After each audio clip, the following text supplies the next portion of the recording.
Vandag se topstories, 'n ekonoom en 'n vakbondleier tree in die kruit oor Eskom. Is Vlakplaas se voormalige baas skoonveld? Ons kry twee verskillende antwoorde. En regte egte bandmeisies, die 20-jarige vroulike vegters in Sirië se weermag. Goeiemôre, ek's Elma Smit. Is Eugene de Kok skoonveld? De Star berig vandag dat die voormalige Vlakplaas bevelvoerder wie se parool reeds op 30 Januarie bevestig is, nie meer in die tronk is nie, maar dat hy blykbaar in die geheim aan veiligheidsmagte oorhandig is, wat hom nou teen sy wil aanhou. Julian Knight, de Kok se prokureur, het telefonies aan Topstories bevestig dat hy 'n hofaansoek gaan loods om beslissing te verkry oor of de Kok se voortgesette aanhouding wettig is al dan nie. 'n Vertroueling van de Kok, politieke ontleder Piet Kroukamp, sê egter die aanhouding is alles deel van die vrylatingsproses. Ek dink die probleem is die vraag is of hy in aanhouding is en of sy vrylating deel van die proses is. Ek dink die departement en die van justisie sal waarskynlik argumenteer dat dit 'n proses is, verstaan. Maar ek kan ook verstaan dat daar frustrasie van sy regspan opbou wat nie buite kan staan, wat graag wil sien dat die proses tot sy finale konklusie gevoer word en dat sê wat indien die regering of indien die departement nie vir ons spesifiek kan sê waar in die proses ons is nie, dan neem ons aan dat dit 'n proses van verdere aanhouding is.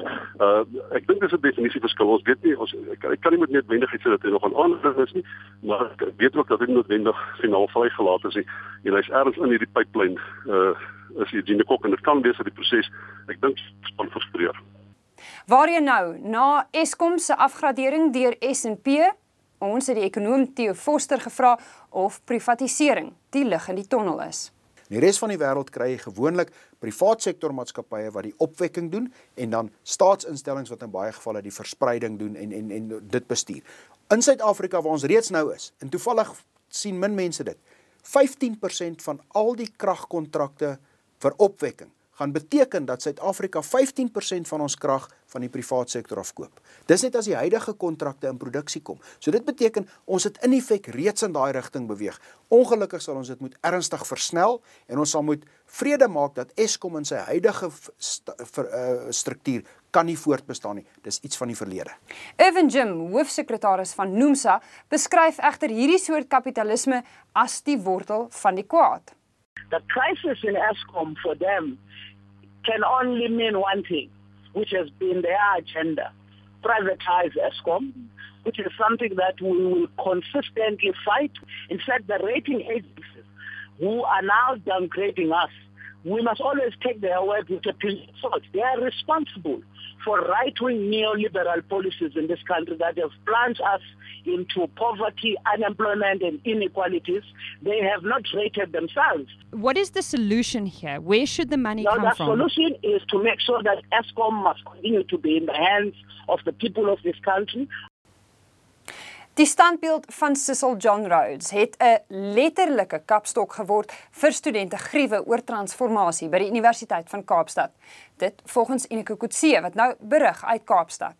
'n Herrie hang oor hierdie kop, hier op die kampus van die Universiteit van Kaapstad.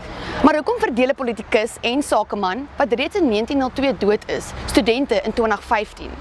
Ons hoor by die SR-voorsitter, Ramabina Mahapa, hoekom nou? The frustration was always there. And the talks were there, but then they were in the corridors, in the dining halls, But students have always been caring about these issues. I mean, even last year, you had the statue being covered with a blanket. There was also a time where it was defaced, written, "Remember Marikana." So there have always been sort of talks about the statue. But I think it's only now that students are saying, enough is enough, we want transformation at UCT.